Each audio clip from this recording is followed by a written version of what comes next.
नमस्कार दोस्तों मैं सरिता आपका अपने इस चैनल पर एक बार फिर से स्वागत करती हूँ।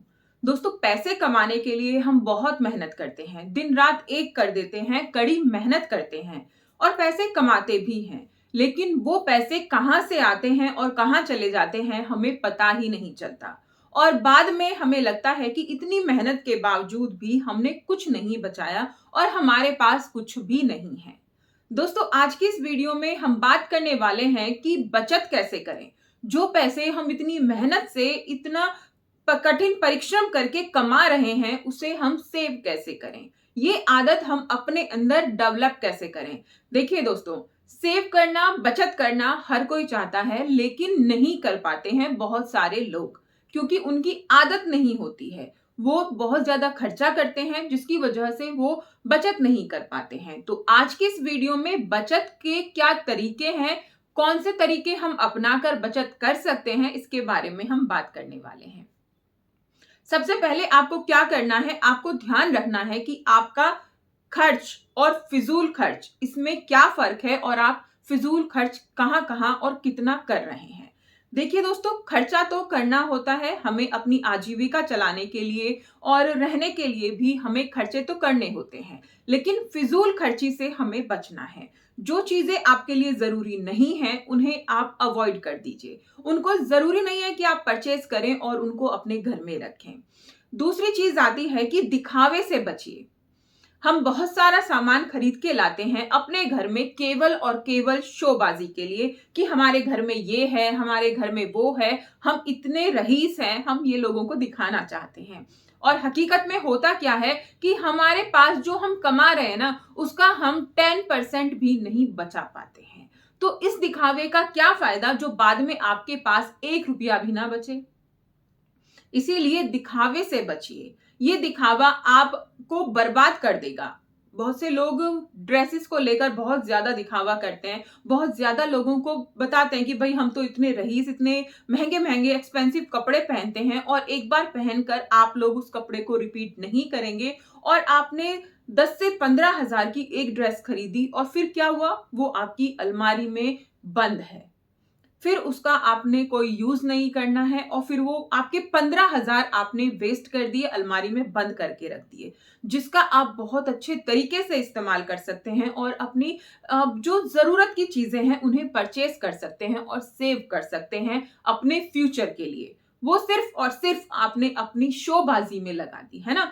तो इस चीज से हमें बचना है कि हमें लोगों को दिखावे से या फिर शोबाजी से हमें बचना है। इसमें पैसे हमें खर्चा नहीं करने हैं और खुद को मजबूत भी बनाना है कि हम इन सब चीजों को ना कर पाए। क्योंकि बहुत सारे लोग ऐसे होते हैं कि चीजों को देखते ही तुरंत खरीद लेते हैं। वो सोच नहीं पाते हैं कि भाई कौन सी चीज सही है, खरीदनी है और कौन सी नहीं खरीदनी है। ज्यादातर महिलाएं ये काम करती हैं कि जा रही हैं एक सामान खरीदने के लिए और खरीद के ला रही हैं ढेर सारा। क्यों? क्योंकि भाई ये मुझे अच्छा लग रहा था, है ना। उस अच्छे के चक्कर में हम ये भूल गए हैं कि हमारी जरूरत का सामान है भी या नहीं, और बाद में घर में आके वो सामान एज इट इज पड़ा रहता है। तो शोबाजी से बचिए, दिखावे से बचिए और सोच समझ कर सामान खरीदिए। देखिए दोस्तों, हमें ना एक बजट बनाकर हमेशा चलना चाहिए। आपकी जो भी सैलरी है उसमें से सबसे पहले आप बचाइए। जितना आपको बचाना है कि मुझे 10% अपनी सैलरी का बचाना है, तो वो बचाकर आप एक साइड रख लीजिए। और बाकी जो बचा है उसमें आपको क्या करना है ना, कि जो भी आपके खर्चे हैं, जो भी सामान आपको खरीदना है, किचन का खरीदना है, घर का खरीदना है, जो भी खरीदना है, वो उसी पैसे में आप एडजस्ट कीजिए। इस तरीके से आपने 10% जो है वो पहले ही सेव कर दिया है। और अगर आपको लगता है कि आपने थोड़े ज्यादा खर्चा कर दिया, आप और सेविंग ज्यादा बढ़ा सकते हैं, तो आप अपनी सेविंग को 20%, 30% भी कर सकते हैं।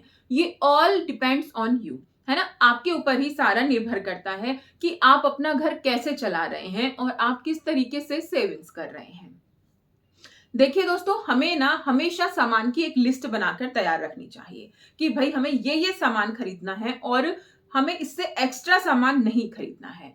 हर एक इंसान को पता होता है कि उसके घर में क्या जरूरत है और क्या नहीं है, कौन सा सामान जरूरत का है और कौन सा हम बेफिजूल में खरीद रहे हैं। तो जरूरत के सामान की लिस्ट बनाकर रखिए कि ये सामान हमें खरीदना है और बेफिजूल के सामान से हमें बचना है, खरीदारी से बचना है। फिर आप देखेंगे कि कुछ ही दिनों में ना आपने अच्छे खासे पैसे जमा कर लिए हैं और आपको अपने ऊपर भी एक गर्व महसूस होगा, क्योंकि आपने ये जो कमाई तो हो रही है लेकिन ये आपने अलग से कमाई करी है ना। तो इस तरीके से आप अपने पैसे बचा सकते हैं। जब आपको लगता है कि आप अपने खर्चों पर कंट्रोल नहीं कर पा रहे हैं, तो इसके लिए आपको क्या करना होगा? अपने खर्चों का रिकॉर्ड रखना होगा। आप कितना खर्चा कर रहे हैं, आपने कहाँ कहाँ खर्चा किया, ये सारा आप लिख के रखिए। और जितने भी बिल्स वगैरह हैं उनको आप लिख के रखिए, अपने साइड में रखिए कि भाई हाँ, जब महीने के लास्ट में आप चेक करेंगे तो आपको खुद रियलाइज होगा, खुद एहसास होगा कि आपने कितना ज्यादा खर्चा किया, वो भी उस सामान पर जो आपको नहीं चाहिए था। फिर आप अपने आप ही अपनी जो खर्चा है उसको आप कम करने लगेंगे। ये धीरे धीरे आपके अंदर से आपको अनुभव होने लगेगा कि आप बेफिजूल खर्चा बहुत ज्यादा कर रहे हैं। प्राथमिकता निर्धारित कीजिए। देखिए दोस्तों, हमें घर में बहुत सारे सामान की जरूरत होती है कि हमें ये भी चाहिए, वो भी चाहिए और बहुत सारी चीजें चाहिए। लेकिन इसमें सबसे पहले हमें क्या चाहिए, हमें उस चीज को डिसाइड करना होगा। जैसे हमें अच्छा घर चाहिए, हमें बच्चों को भी पढ़ाना है, हमें बेड भी घर में लेकर आना है, हमें अच्छा सोफा भी घर में लेकर आना है। तो इसमें सबसे पहले प्राथमिकता हम किसे देंगे? हम सबसे पहले प्राथमिकता देंगे यहाँ पर बच्चों की पढ़ाई को, क्योंकि उनका एक समय है कि इस समय में वो अगर पढ़ लेंगे तो उनका भविष्य बन जाएगा। लेकिन अगर वो हम उसे 2-4 साल के लिए टाल दें कि 2-4 साल बाद हम इन्हें पढ़ाएंगे, तो उनकी उम्र निकल जाएगी, है ना। तो इसी तरीके से हमें अपनी प्राथमिकता निर्धारित करनी है, डिसाइड करनी है कि हमें कौन सी चीज, कौन सा सामान तो पहले चाहिए जिसकी नीड ज्यादा है, और कौन सा सामान हम बाद में भी खरीद सकते हैं, हमारा काम चल जाएगा। तो इस तरीके से बजट बनाकर, दिमाग लगाकर और इन सारी चीजों को अपनाकर आप बजट ब, आप कम खर्चा करेंगे और बहुत सारी बचत भी करेंगे। दोस्तों, आपको वीडियो कैसी लगी मुझे कमेंट करके जरूर बताइएगा। और अगर आपको वीडियो अच्छी लगती है तो प्लीज वीडियो को लाइक जरूर कीजिएगा, चैनल को सब्सक्राइब कीजिएगा।